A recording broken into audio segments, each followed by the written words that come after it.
So I had a couple students ask, how do I make the flashcards? One of the things that we do at the beginning of each chapter or the beginning of each test is we make flashcards for the vocabulary of that section. So what we've done is I've taken the math book that we're using, and at the beginning of chapter 3, I went ahead and I listed, here's the vocab words for the entire chapter. We always have 20 words in each chapter, so any words that I think pertain to the chapter that aren't explicitly listed within the text, I go ahead and I put at the bottom and I give them the actual definition. So these are within the text and these are not explicitly defined in the text, but they need to know what it is in order to follow some of the sections. Now you'll notice that this chapter 3 is broken up into two parts, a 3.1 to 3.4. And then after we take the mini test, we'll have some more, which is why this was split into two sections, because look at the amount of things that we got to cover for this. There's now some of them like rise and run, they already know. We're just defining it because it is within the text. So let's see how we do this. I've got it set up at the beginning of the chapter. Now, what they should be able to do is open the book and boom, there it is. Now, what a lot of the students do is they take it home and now we're without a copy in the book. Told them to leave it in the book. You know, some do, some don't. And what the job is on their flashcards, one pack of these cards will last the entirety of the year, because one set of flashcards has 100 cards. And I told them, I'm like, hey, you can just take these cards and cut them in half. Boom, you got yourself 200 flashcards, because you don't actually need the whole thing. So let's go ahead and cut a few. I'm not going to do a whole set. I'm not going to do a whole video on making 20 flashcards, but this should be good enough. Okay. So after they've got their 20 cards, there's going to be one what we call the title card. And that title card is going to be what is the chapter number, what is their name, what is their period. Because ideally, these are going to be used for them to practice. Hey, can you define this word? And the definition's on the other side.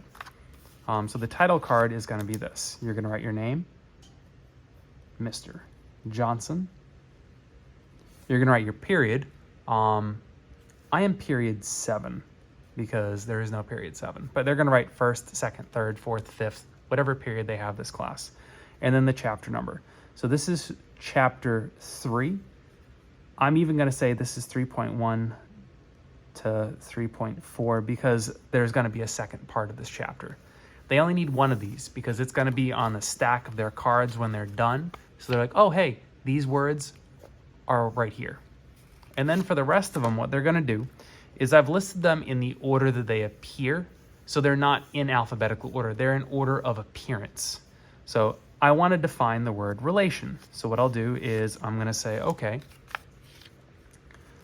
on this one, I'm going to say this is relation. And now I tell them, because oftentimes they'll get the cards mixed up, I'm like, label which chapter somewhere on the word side. So they've got relation, chapter 3. On the back, we're going to go ahead and we're going to find relation. It's on page 101. Even if they lose this list, they're going to be able to get most of the words.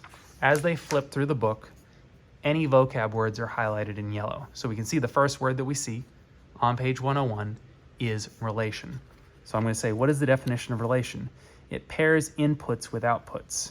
So I'm going to say pairs inputs with outputs. And that's it. That's one of their flashcards. So they're going to go put that to the side and they're going to grab the next card. And we're going to say, okay, what is the next card? Function. Even if they don't have the list, they'll just scan the text and be like, oop, there's the definition for function. So I'll say, okay, function, chapter 3. Again, it's either 3, something that says like, hey, this is for the 3rd chapter.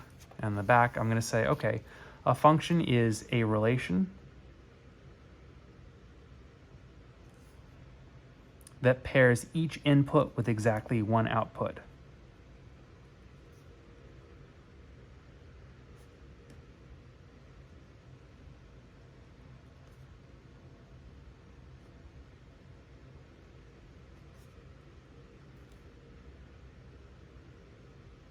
Okay, and that's it. Now, on some of them, let's say you run into one and let's say domain. So I've got domain. This is for the 3rd chapter. I'm like, okay, let's say on page 104, I can't find we got relation and function again. Let's say on page 104, I'm looking at this and I'm like, I can't find this. Let's say this wording is just bad. Or like, I can't figure out what actually domain is saying. Because some of them do have that, where like they're within the text and they don't really describe what's going on. I will remind them there is a glossary at the back. They can just flip to the very back of the book. And, ooh, there's the definition of function. And then domain. Oop, it's on page 104. I'll just go ahead and I'll copy down the definition of domain. So this is the set of all possible input values of a function.